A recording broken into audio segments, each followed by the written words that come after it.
Comienza el Catecismo de la Iglesia Católica, un programa dirigido por el Padre Luis Fernando de Prada.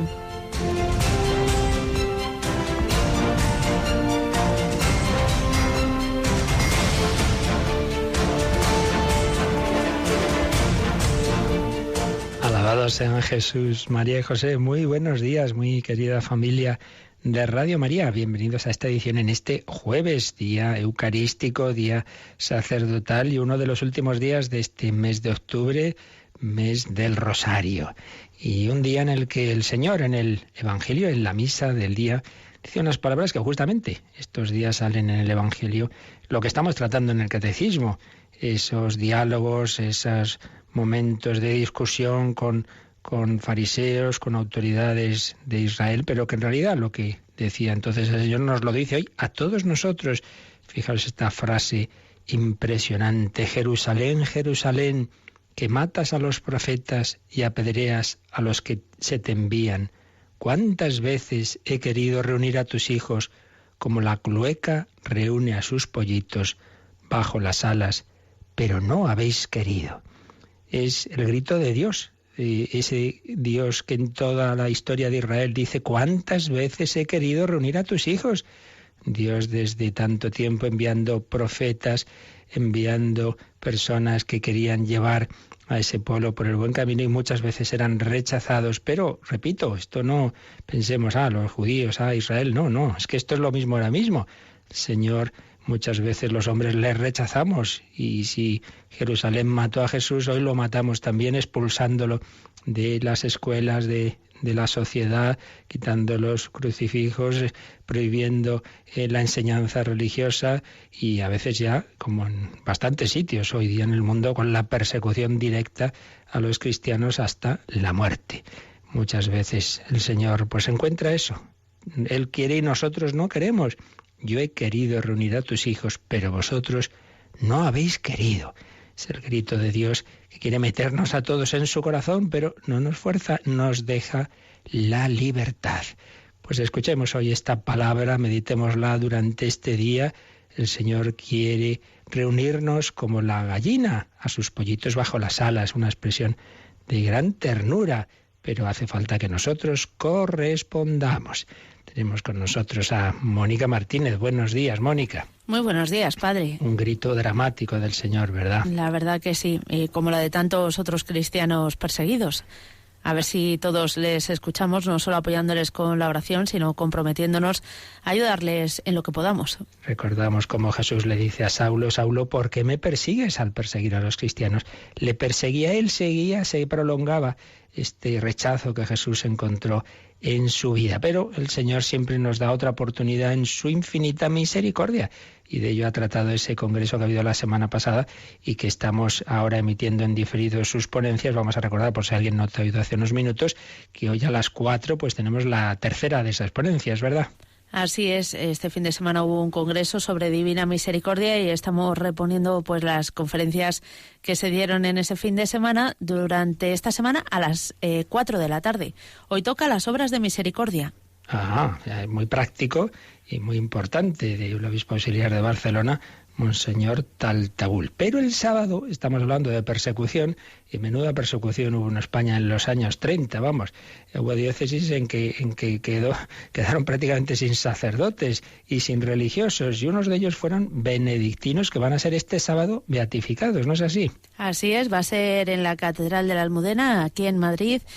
Serán los monjes benedictinos de Silos, en Burgos, los que serán beatificados. Y animamos a los oyentes a que visiten nuestra página web, que allí podrán ver también la foto de estos mártires. Sí, son beatificados en Madrid porque cuando todo esto ocurrió ellos estaban en Madrid, vinieron aquí y aquí es donde los mataron. Y como bien dice Mónica, lo que vamos a retransmitir lo ponemos, lo anunciamos en la web, pero no solo es el anuncio, sino que ahí podéis ver una pequeña síntesis de la vida de estos mártires, sus fotografías Y así, si aún no habéis visitado esa web recientemente inaugurada en una nueva versión totalmente renovada, y la verdad es que nos está felicitando muchas personas, bueno, hay que felicitar a los voluntarios, sobre todo a uno que ha metido muchísimas horas durante años, porque aquí nosotros todo lo que se puede hacer con voluntariado para ahorrar ese dinero que costaría encargárselo a una empresa, pues lo hacemos así, aunque nos cueste mucho tiempo y esfuerzo, y que la Virgen pague a las personas que han puesto todos esos esfuerzos. Y nosotros vamos a seguir en esta primera sección hablando de otro que a poco también se lo cargan, pero en fin, murió después de la guerra, año 40, recientemente canonizado, don Manuel González, el obispo de los Sagrarios Abandonados. Vamos a seguir recogiendo sus enseñanzas y precisamente hoy, en este jueves, día eucarístico, nos vendrá muy bien para vivir nosotros en esa presencia del Señor.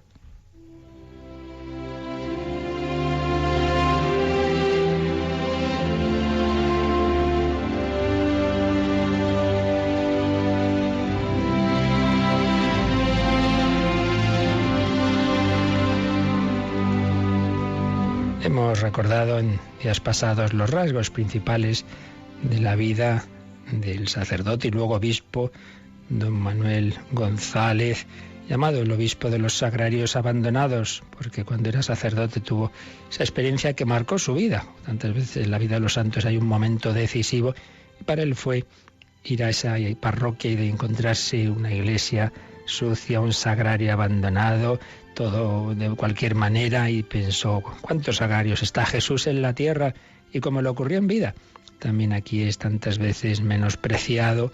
Él tuvo que nacer en la calle en Belén, vino a los suyos y los suyos no lo recibieron, no hubo posada para él, no hubo sitio para él en la posada. Y también hoy viene en la Eucaristía y le dejamos de cualquier manera, y toda su vida está ya en torno a la Eucaristía, en no dejar solo a Jesús, esa piedad eucarística que le llevaba luego a las obras de misericordia, porque lo que Dios ha unido que no lo separe el hombre. En la última cena en que Jesús instituye la Eucaristía también lava los pies. Vemos ahí la unión entre el amor a la Eucaristía y el amor fraterno. En esa última cena da el mandamiento nuevo, que os améis unos a otros como yo os he amado. Hemos leído algunos textos de don Manuel, pero vamos ahora a resumir la carta que ha escrito el arzobispo de Madrid, don Carlos Osoro, sobre don Manuel, y en ella van también algunos textos de quien ya es San Manuel González. Dice don Carlos Osoro que a través de su vida y de sus escritos, San Manuel nos manifestó la grandeza de la existencia humana cuando se eucaristiza. Y para eucaristizar el mundo hay que conocer y dar a conocer a Jesucristo.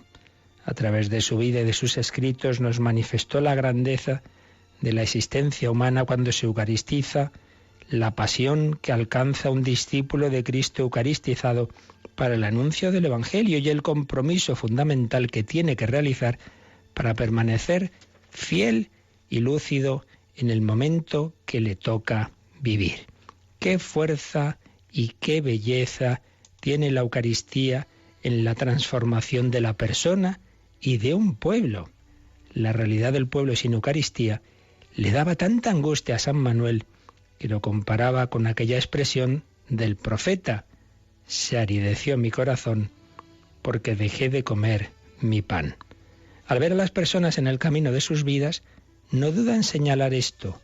Cuando veo a esas turbas que pueblan los alrededores de nuestros templos, y en las lágrimas de sus ojos, y en el rechinar de sus dientes, y en la postración de sus cuerpos, adivino los desengaños, las desesperaciones y las rabias de sus adentros como si fueran incurables, teniendo tan cerca al médico, no puedo por menos de acordarme de la gran lástima con que el Maestro vaticinaba estas hambres en la tarde de la multiplicación del pan. Si los envío a sus casas en ayunas, desfallecerán en el camino.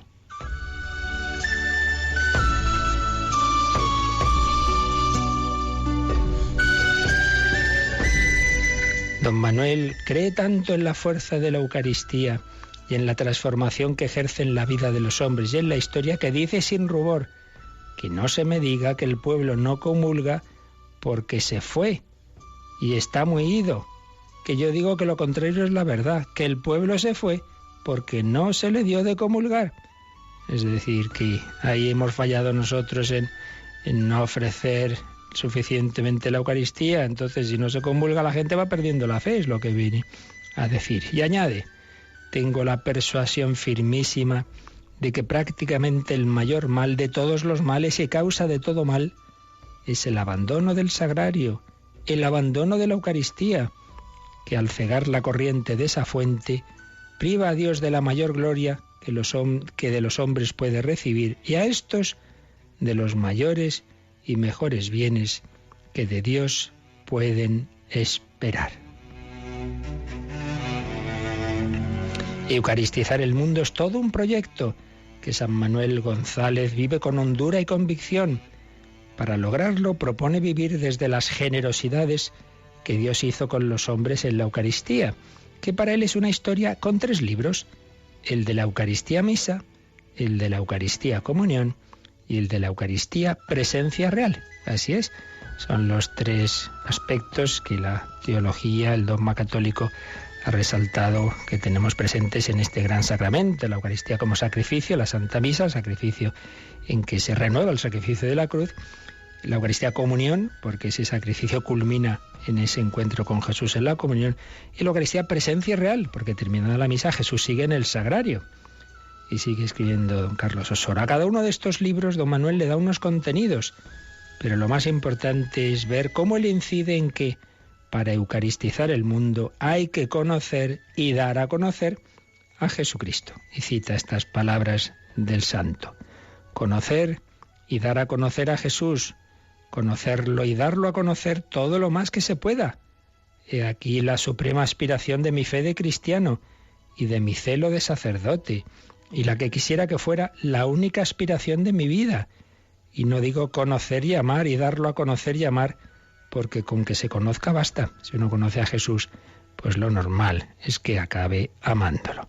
Pero para esto hay que conocer su corazón, conocer a Jesús conociendo su corazón, conocer a Jesús conociendo su corazón. Entrar en su corazón, es decir, introducirse en ese divino laboratorio en el que se han forjado la Eucaristía y la Iglesia.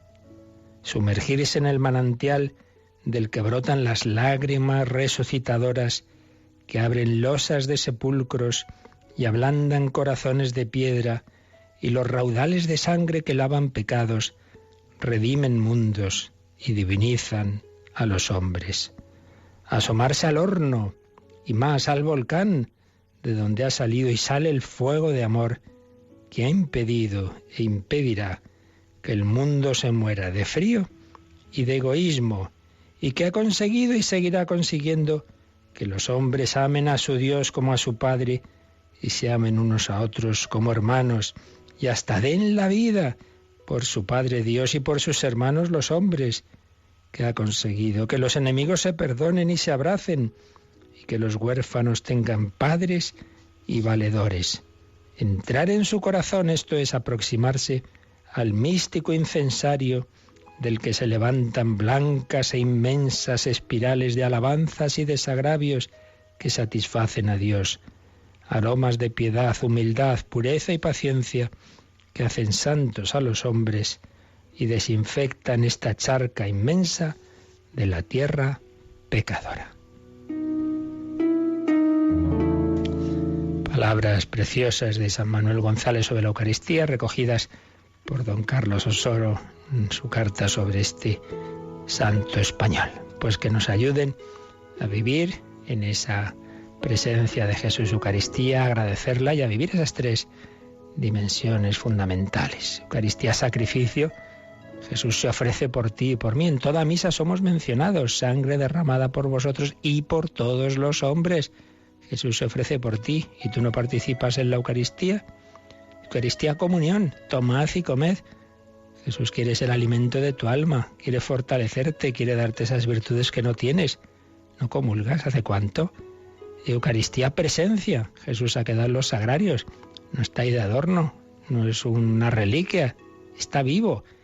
Ahí hay un corazón humano latiendo en cada sagrario, para ti, para mí, para acompañarnos, para que podamos desahogarnos con Él, para recibir ánimo, para recibir fuerza, para, lo que decía Santa Teresa, tratar de amistad con quien sabemos que nos ama. ¿Tú no visitas a Jesús en el sagrario? Pidamos a la Santísima Virgen María, la Madre de Jesús, que tantos diálogos tuvo con Él en Nazaret, que nos ayude a vivir esa vida, como nos decía don Manuel y don Carlos, que eucaristicemos nuestra vida y eucaristicemos el mundo.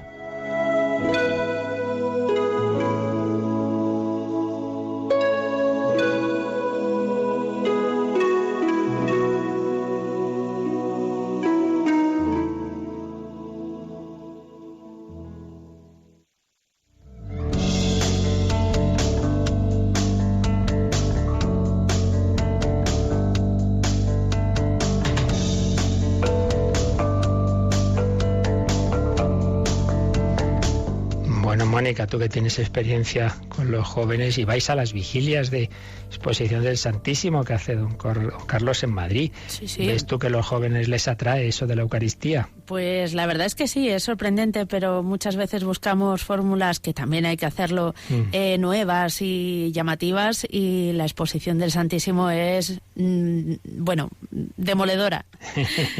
Sí. Es verdad, fíjate, yo toda mi vida, sacerdote, en todos los sitios en que he estado, pues trabajando con jóvenes, los viernes hacíamos una oración, pues eso, una hora más o menos, con la exposición del Santísimo. Bueno, siempre, en todas partes ha tenido un grandísimo tirón. Pensamos, los jóvenes y tal, bueno, en cuanto se les presenta, pues les atrae. A veces, como bien dices, queremos inventar muchísimas movidas a ver si les atraemos. Bueno, pues decir, que más atrae es el Señor. Bueno, hay que hacerlo bien, con una música adecuada para ellos y todo eso, pero vaya, que lo principal es eso, que Jesús está ahí, que Jesús actúa.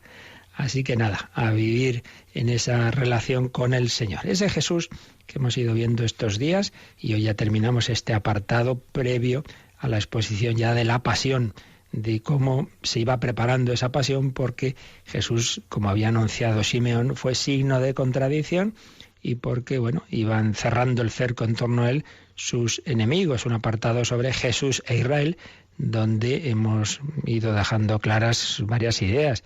Una, que no podemos culpar a Israel como tal o a los judíos como tal. Era el pueblo, su pueblo, Jesús es judío, los apóstoles son judíos, la Virgen es judía, y en ese pueblo se encuentra mucha oposición, sí, como se la encuentra en el nuestro y en cualquier otro en el que se hace presente la verdad y muchos rechazan la verdad. Eso por un lado, pero luego es verdad que en ese nivel, digamos, humano de los acontecimientos que le llevaron a la pasión está ese rechazo de Jesús, y básicamente hemos visto que los temas de discusión eran Jesús y la ley. Entendían que Jesús se ponía al nivel del divino legislador, pues entendían bien, ciertamente, como hoy repasaremos. Jesús va explicando los mandamientos, se os dijo, pero yo os digo, y completaba y perfeccionaba esa ley, pero no iba contra ella. No he venido a abolir la ley, sino a darle cumplimiento. Pero entendían a veces que Jesús iba contra la ley, motivo de oposición. Jesús y el templo. También les pareció que Jesús menospreciaba el templo. Ya hemos visto que es todo lo contrario. Él lo que quiere es que haya esa reverencia. Habéis convertido la casa de mi Padre, el templo, la casa de su Padre Dios, en una cueva de bandidos. Pero sí que dice que ese templo ya ha terminado su tiempo, porque el verdadero templo es Él, es su cuerpo, que va a morir y va a resucitar, destruir este templo, y en 3 días lo reedificaré. Pero en definitiva, estos 2 puntos, el trasfondo que tienen es la tercera de las ideas que dice aquí el Catecismo. Lo que realmente llevó a Jesús a la muerte fue que se ponía al nivel divino, se ponía al nivel de Dios. Y claro, un hombre que se hace Dios, eso para la fe judía era una blasfemia. Pues sí, es verdad, si fuera simplemente un hombre, pero es que es Dios hecho hombre.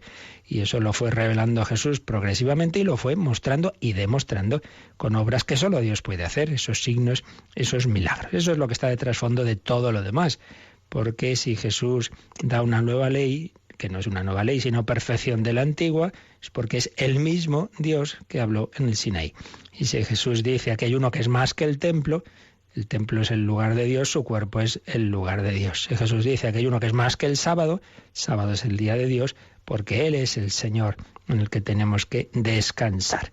En fin, esta es la clave. Y Jesús lo fue, repito, pues no simplemente afirmando, sino mostrando que una vida como la suya y unos milagros como los suyos solo los podía hacer si realmente era quien decía. Por tanto, pues si tú ves que Jesús está mostrando que Él en efecto es uno con el Padre, pues hijo, acéptalo. Pero claro, ahí es donde viene el problema, que es donde terminábamos ayer. Y es que no es aceptar una idea cualquiera, no es aceptar un teorema matemático, que sea verdad o no cambia en mi vida. Es que aceptar a Cristo, que tiene todo un programa de vida y que implica ponerle por encima de todo, pues claro, eso implica que yo me convierta y que me dé cuenta de que hay cosas que tengo que cambiar y que no puedo pues, ser yo el centro de mi vida y que ya no soy yo el que dice la última palabra sobre lo que tengo que hacer, sino que es Dios. Hágase tu voluntad. Entonces nos aferramos a nuestras cosas, no digamos estamos enganchados a algún vicio, algo que no queremos dejar. Claro, es que si empiezo a ir a rezar y tal, pues claro, tengo que dejar a esa amiguita que tengo por ahí con la que hago mis escarceos, o tengo que dejar de ganar ese dinero de una manera injusta, o tengo que ser mejor con... Claro, y eso ya pues no me hace gracia. Entonces, como no hay peor ciego que el que no quiere ver, pues mejor no preguntemos mucho, no recemos, no vayamos a la iglesia, no sea que me tenga que convertir. Ahí está el problema. Y eso es lo que dice el último de los números de este apartado que hemos estado viendo de Jesús y la fe de Israel en el Dios único y Salvador. Lo leíamos ayer, pero ya muy deprisa, así que Mónica, vamos a profundizar en este número 591. Jesús pidió a las autoridades religiosas de Jerusalén creer en él en virtud de las obras de su Padre que él realizaba. Pero tal acto de fe debía pasar por una misteriosa muerte a sí mismo para un nuevo nacimiento de lo alto, atraído por la gracia divina. Tal exigencia de conversión frente a un cumplimiento tan sorprendente de las promesas permite comprender el trágico desprecio del Sanedrín al estimar que Jesús merecía la muerte como blasfemo. Sus miembros obraban así tanto por ignorancia como por el endurecimiento de la incredulidad. Un número realmente profundo y muy, diríamos, actual, porque lo que nos relata aquí que ocurrió en vida de Jesús sigue ocurriendo ahora exactamente igual. Vamos a irlo viendo un poquito con calma. Jesús pidió a las autoridades religiosas de Jerusalén creer en él, pero dice en virtud de las obras de su Padre que él realizaba. Es decir, no es, bueno, como soy el Hijo de Dios, sale creer en mí. Bueno, eso lo puedo decir yo también, cualquiera. Pero es que él hacía obras que solo podría hacer si era verdad que era uno con el Padre. Y viene esa cita de Juan 10, que aunque ya la leímos ayer, la releo ahora. ¿Cómo decís vosotros de aquel a quien el Padre ha consagrado y enviado al mundo, tú blasfemas porque he dicho soy Hijo de Dios? Si no realizo las obras de mi Padre, no me creáis. Pero si las realizo, aunque a mí no me creáis, creed en esas obras, para que sepáis y conozcáis que el Padre está en mí y yo en el Padre. Si hago esas obras que solo Dios puede hacer, que llamamos los milagros, que están por encima de las fuerzas naturales, por encima de lo que un hombre puede hacer, si lo hago, es porque entonces el Padre está actuando en mí, porque yo soy uno con el Padre, porque somos un único Dios, pues hombre, aceptarme. Ese es, digamos, el argumento que expone ahí Jesús y que está muy presente sobre todo en el Evangelio de San Juan. Pero, como os decía, no es aceptar algo simplemente con la razón y ya me quedo tan tranquilo, sino que implica un cambio de vida. Por eso, la siguiente frase del Catecismo es: pero tal acto de fe debía pasar por una misteriosa muerte a sí mismo para un nuevo nacimiento de lo alto, atraído por la gracia divina. Entonces, al decir esto, el Catecismo nos pone dos citas. Dice, tal acto de fe debía pasar por una misteriosa muerte a sí mismo para un nuevo nacimiento de lo alto. Juan 3:7. ¿Qué cita es esa? Pues cuando uno de los fariseos buenos, miembro del Sanedrín bueno, que buscaba la verdad, va a hablar con Jesús de noche. Tiene un diálogo y dice, maestro, si estas cosas tú tienes que venir de Dios, porque lo que haces solo se puede hacer en nombre de Dios, pero no entiende. Entonces, bueno, es un hombre bueno que no entiende y que está perplejo, pero pregunta. buscaba la verdad. Estupendo, pues no pasa nada, como cuando pues vais y vamos a un sacerdote y mire, yo no entiendo esto, pues eso es lo que hay que hacer, o nos escribís o nos llamáis aquí a la radio, pues yo no entiendo esto, muy bien, que el que busca, el que no entiende, pregunte. Lo malo es cuando uno prefiere no preguntar para no enterarse, ¿verdad? Entonces, ahí cuando Jesús le dice, hay que nacer de nuevo, o hay que nacer de lo alto, de las dos formas se puede traducir. Nacer de nuevo. Tú tienes unas ideas, tú tienes un planteamiento de vida, te encuentras con Cristo y eso implica un renacer, un empezar. Es la experiencia de los conversos, cuando ha sido sobre todo una conversión así como muy fulminante, estilo André Frossard, estilo Paul Claudel, estilo Tatiana Goricheva. Pues es que claro, hay un antes y un después radical. Bueno, lo de André Frossard es ya hasta cómico, ¿no? Cuando queda con ese amigo suyo que es católico y él es ateo furibundo, y el amigo está dentro de la iglesia y habían quedado a las 5 fuera y no sale, y ya se cansa y entra a ver dónde está este. Y resulta que precisamente había exposición del Santísimo, él ni sabía lo que era eso, claro.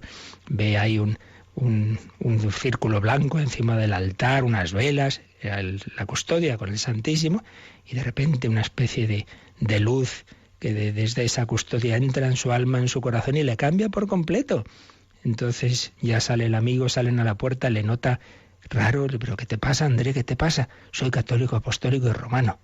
¿Pero qué dices? A las 5 menos 5 era ateo y a las 5 y 5 es católico, apostólico y romano. Ha nacido de nuevo, ha empezado de nuevo, ha empezado una nueva vida. Hay que nacer de lo alto.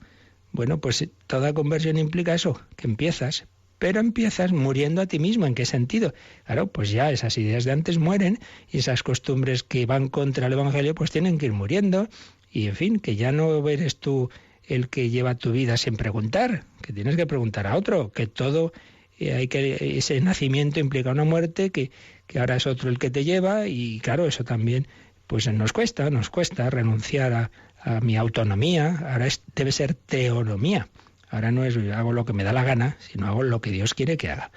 Pero dice que este acto de fe debía pasar por una misteriosa muerte a sí mismo para un nuevo nacimiento de lo alto, atraído por la gracia divina. Este salto no se da simplemente por un razonamiento, pues es verdad, Jesús es el Hijo de Dios, me convierto. No es así.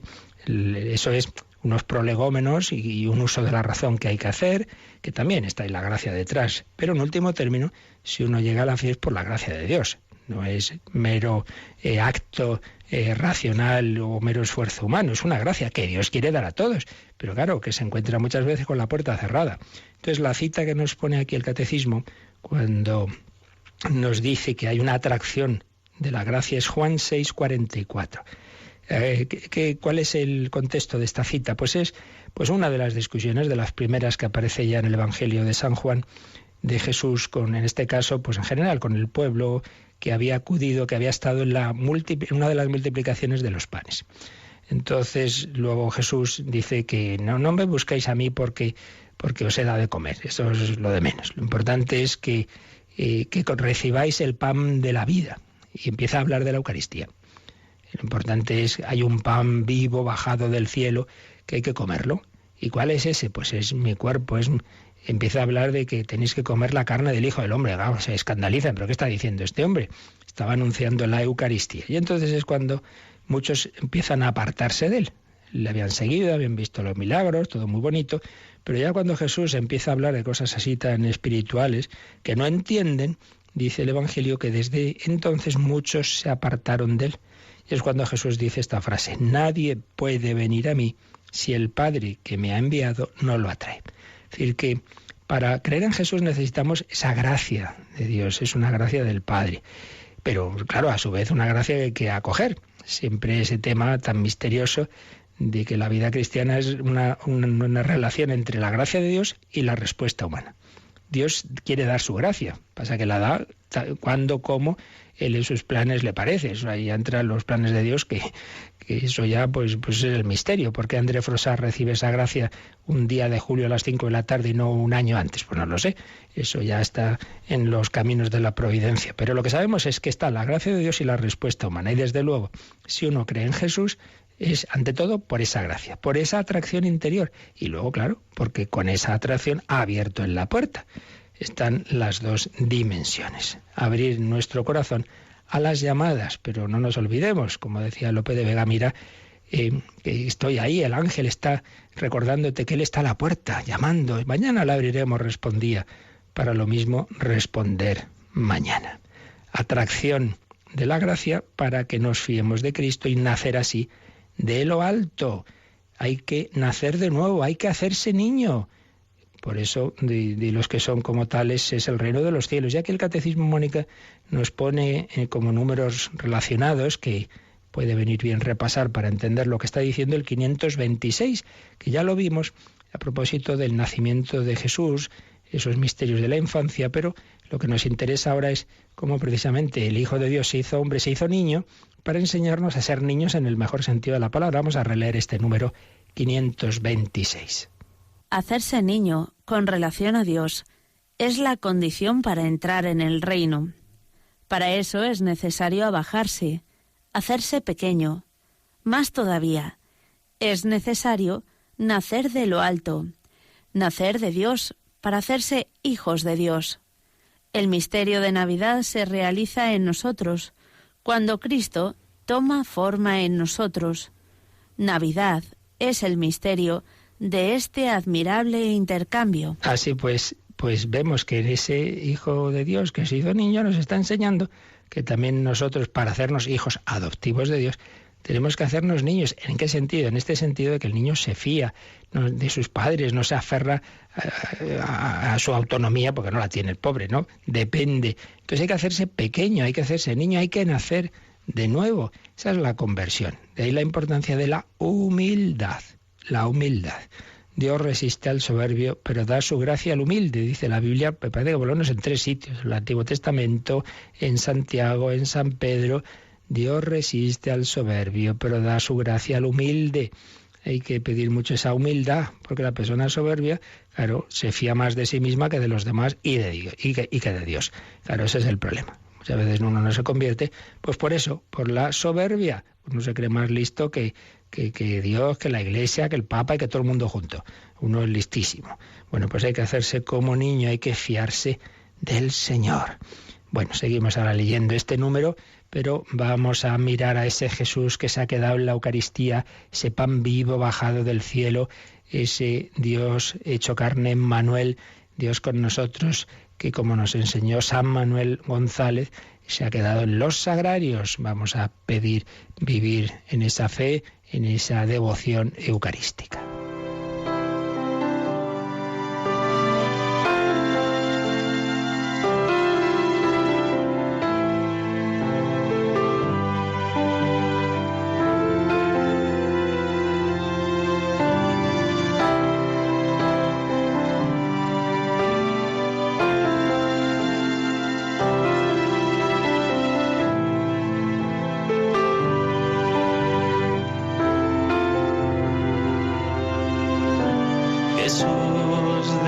Sagrario, miras mi corazón y así en el silencio lo abrazas con amor.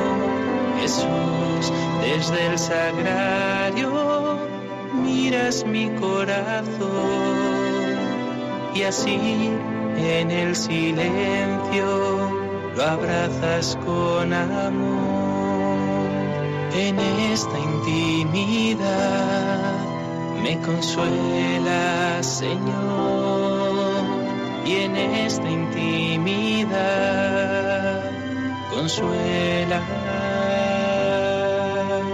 Jesús, desde el sagrario miras mi corazón y así en el silencio lo abrazas con amor.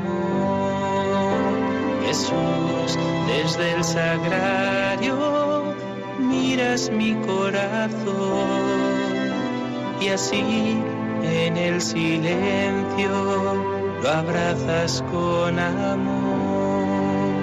En esta intimidad me hablas, Señor, un diálogo de amor que recibo como un don. Jesús, desde el sagrario miras mi corazón y así en el silencio lo abrazas con amor.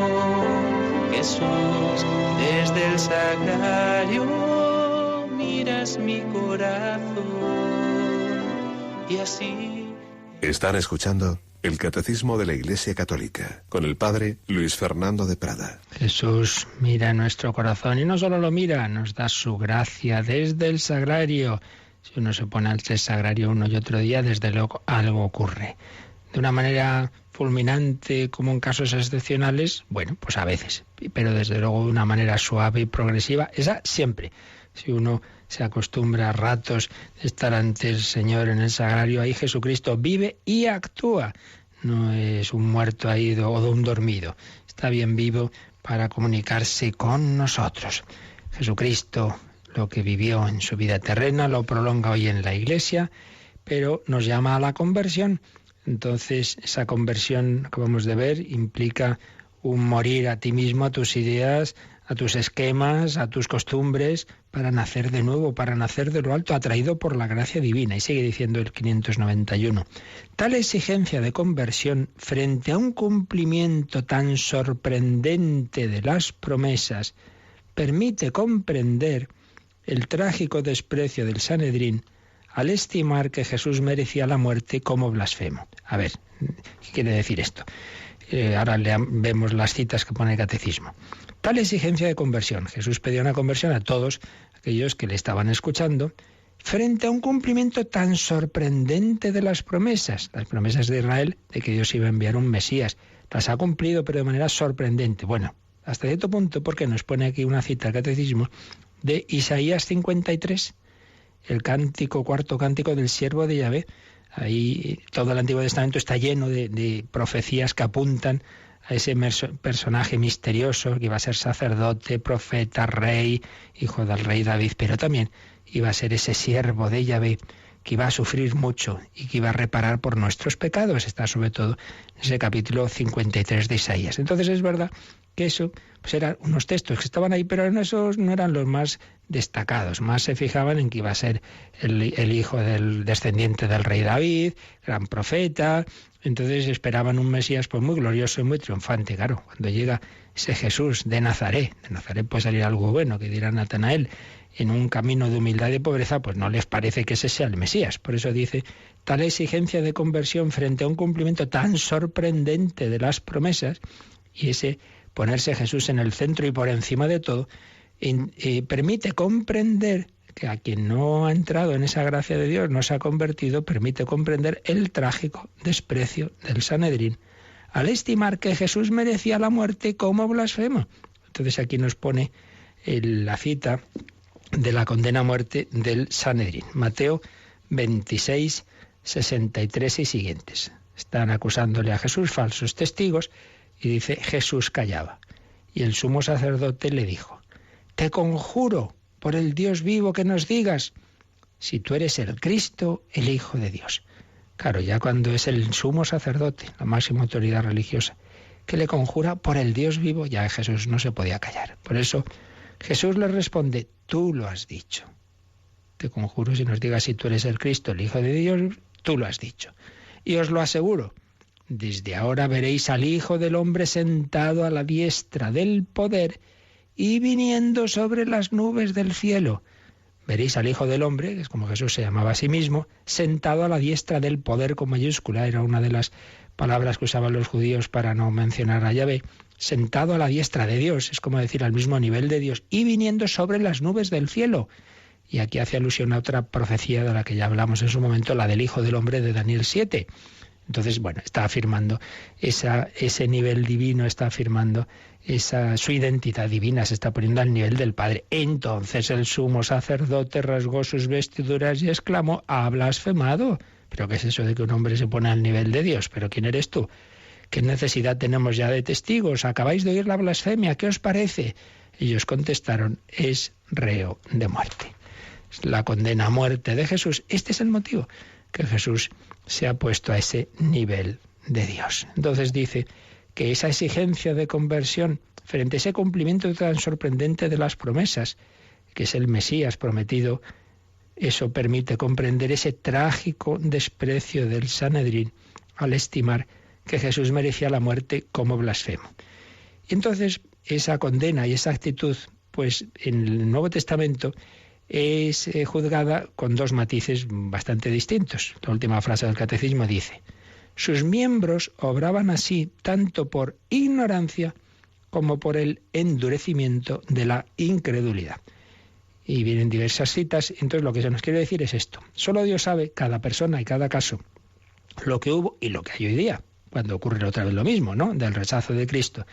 Lo que hubo y lo que hay de ignorancia, gente, bueno, pues que no ha tenido la formación, no ha tenido las oportunidades, entonces, bueno, pues actúa sin saber. Y entonces la cita que pone aquí, claro, en primer lugar es Lucas 23:34. Todos ya imaginamos cuál será. Cuando Jesús en la cruz dice: Padre, perdónalos porque no saben lo que hacen. Muchas veces hay ignorancia. Gente pues que actúa mal, pero con poca culpa, o quizás ninguna en algunos casos, porque nadie les ha dado esa oportunidad de formarse. Hay una ignorancia inculpable, también hay una ignorancia culpable, del que no quiere enterarse de la verdad. Pero también viene otra cita, de Hechos 3, 17 y 18, y es que el propio San Pedro, en un primer discurso al pueblo, cuando dice: habéis matado al justo, al inocente, añade: ahora bien, hermanos, yo sé que obrasteis así por ignorancia, al igual que vuestros jefes. ¿Veis? Aquí está disculpando, no solo al pueblo, sino a las autoridades. Hay una parte que solo Dios, repito, sabe en cada persona y en cada caso cuál caso sería más de ignorancia. Entonces ya sé que obrasteis así por ignorancia, al igual que vuestros jefes, pero Dios cumplió de este modo lo que ya tenía anunciado por boca de todos los profetas, que su Cristo había de padecer.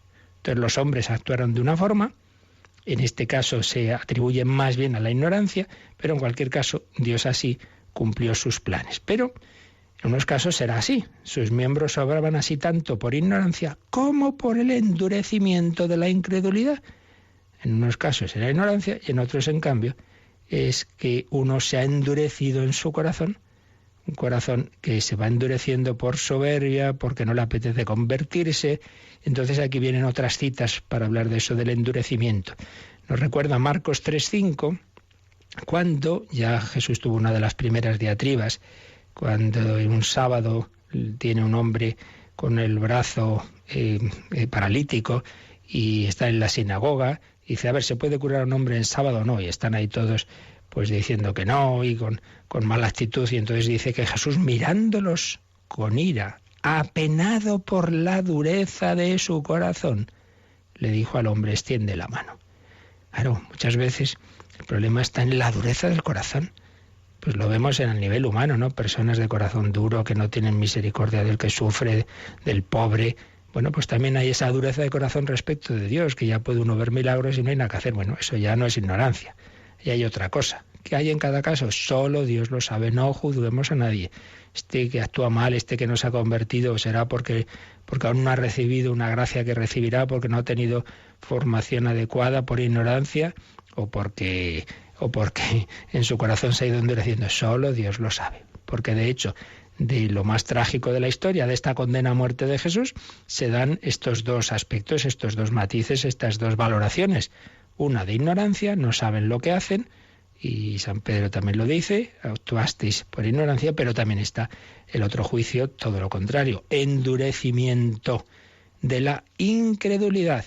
Entonces las otras citas que pone el Catecismo son de San Pablo a los Romanos, en capítulo 11, versículos 20 y 25, cuando dice: no quiero, hermanos, que ignoréis este misterio, que el endurecimiento parcial de Israel se prolongará hasta que entre la totalidad de los gentiles.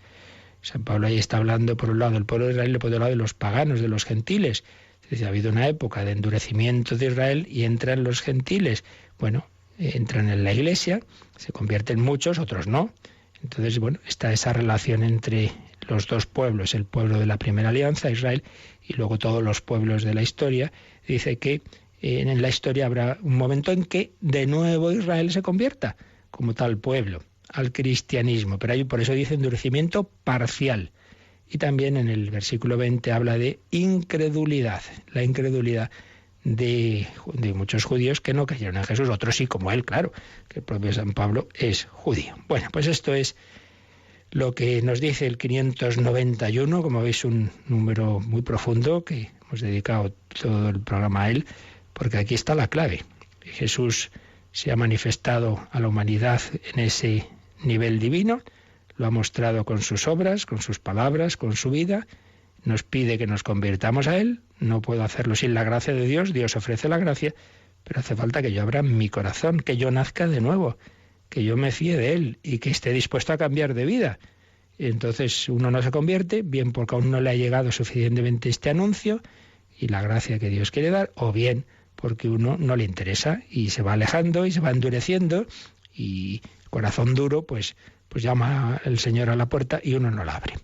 Y así termina este apartado de Jesús y la fe de Israel en el Dios único y Salvador. Ya nos quedan 3 números de resumen de lo que hemos ido viendo en todo este tratadito sobre Jesús e Israel, pero como ya casi se nos ha echado la hora encima para que tengamos tiempo a responder a algunos correos y llamadas, pues lo dejamos aquí y ya el próximo día leemos ese resumen que hace el Catecismo en los 3 últimos números para ya concluir todo esto.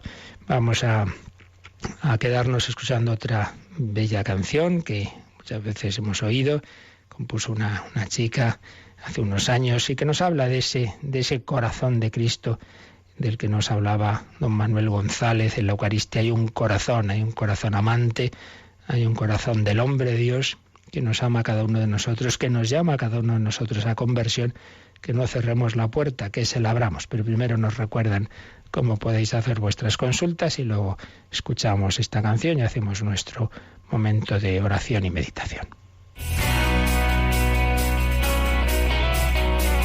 Participa en el programa con tus preguntas y dudas.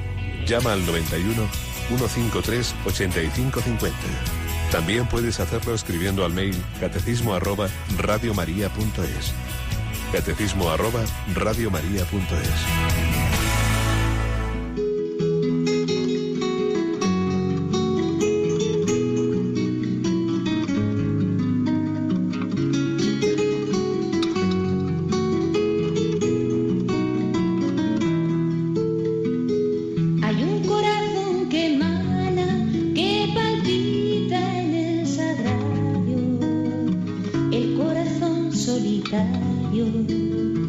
Que se alimenta de amor.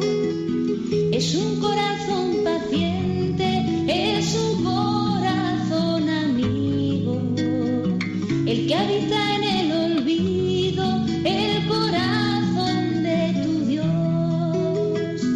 Es un corazón que ama, un corazón que perdona, que te conoce y que toma de tu vida lo peor, que comenzó esta tarea una tarde en el Calvario y que ahora desde el sagrario tan solo quiere tu amor. Decirle a todos que vengan a la fuente de la vida. Hay una historia escondida dentro de este corazón. Decirles que hay esperanza, que todo tiene un sentido, que Jesucristo está vivo. Decirles que existe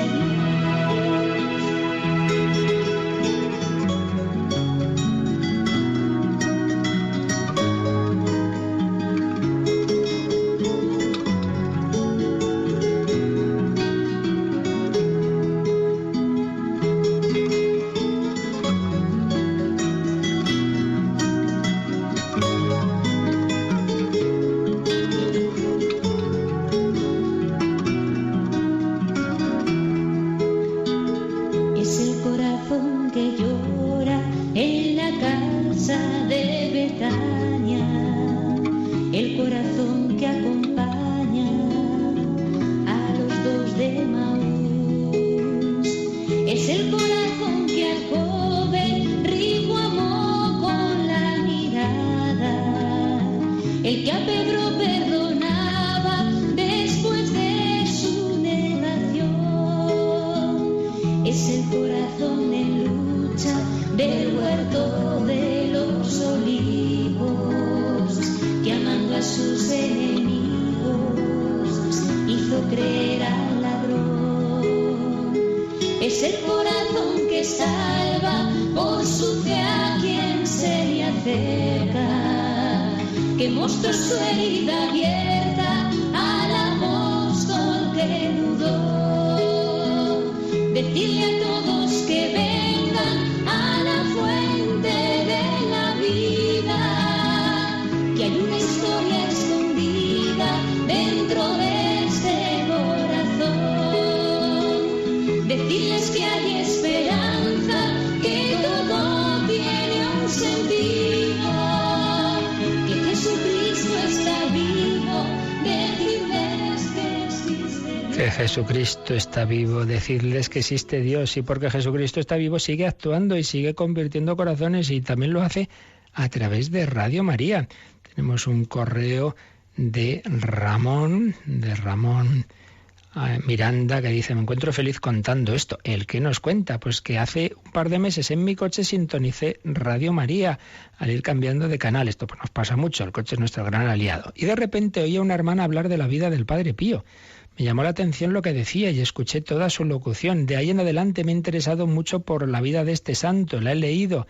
Hacía años que no confesaba ni comulgaba, y teniendo como referencia al Padre Pío lo hice, porque consideré que tenía razón en la importancia para nuestras vidas de esa desnudez del alma, la confesión y la recepción de Jesús de Nazaret en nuestro cuerpo una vez que comulgas.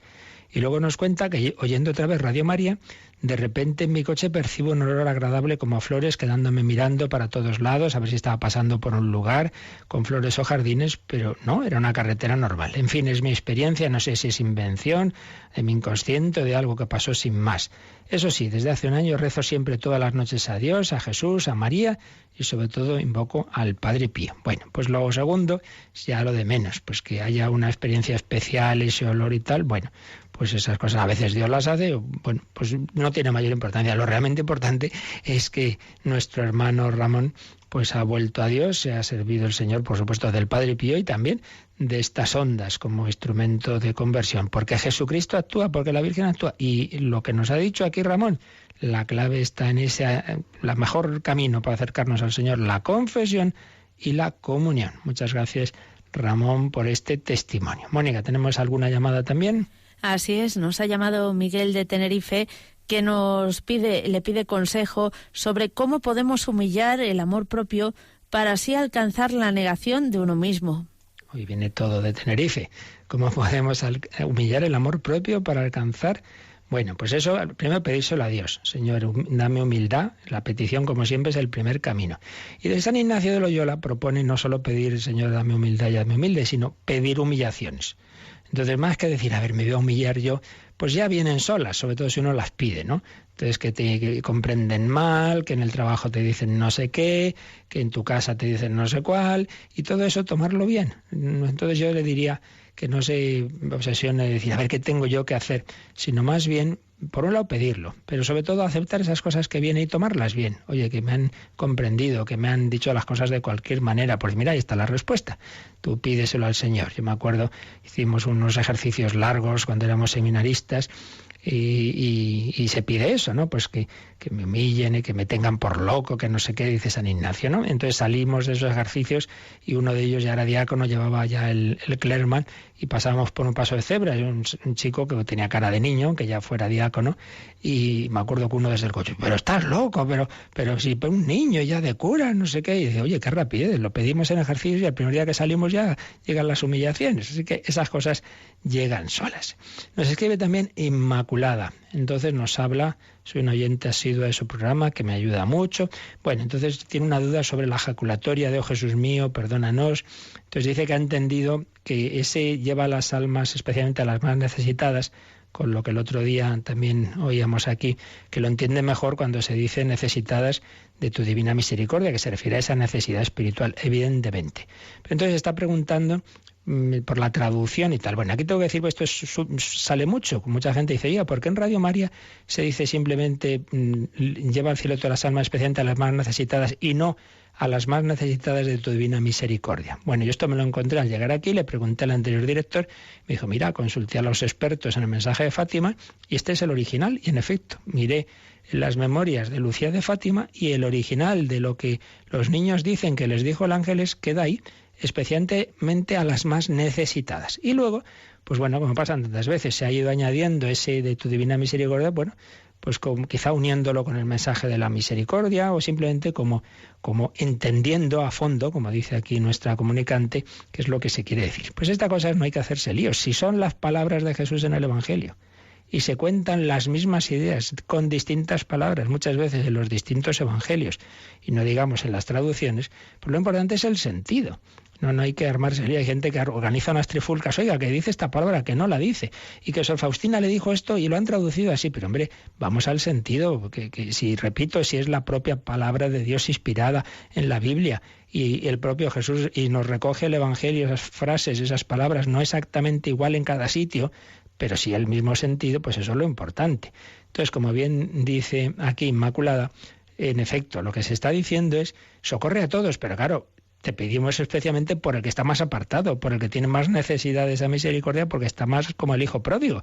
Todos necesitamos misericordia, pero estamos rezando especialmente que conviertas, que salves de ese infierno al que van de camino los que están más lejos. Esa es la idea. Y luego dice que parece, si han empezado a rezar el rosario en la parroquia, si se recomienda añadir o no. Hombre, en principio sí, pero como no es una cosa tampoco todo lo que son revelaciones privadas, desde luego más que ultra recomendadas como es Fátima, pero no deja de ser una cosa que no es una obligación. Entonces, bueno, lo mejor es consultar al párroco y ya está. Nosotros desde luego aquí lo hacemos y bueno, dado que es una sugerencia del cielo, ¿verdad?, en el mensaje de Fátima tan recomendado y tan aprobado por la Iglesia, pues hombre, mejor que sí. Pero repito, esto no es como el incumplir una norma litúrgica, no es eso. Por tanto, estas cosas Dios nos deja libertad, pues no la quitemos nosotros. Bueno, pues se nos ha ido el tiempo, ya seguiremos. Yo os recuerdo que a las 4 escuchamos otra ponencia del Congreso sobre la Divina Misericordia, las obras de misericordia, a las 4 de la tarde, y el sábado a las 11 de la mañana la retransmisión desde la Catedral de la Almudena de la beatificación de otros mártires españoles, esos benedictinos que murieron estando en Madrid en los años 30. La bendición de Dios Todopoderoso, Padre, Hijo y Espíritu Santo, descienda sobre vosotros. Alabado sea Jesucristo.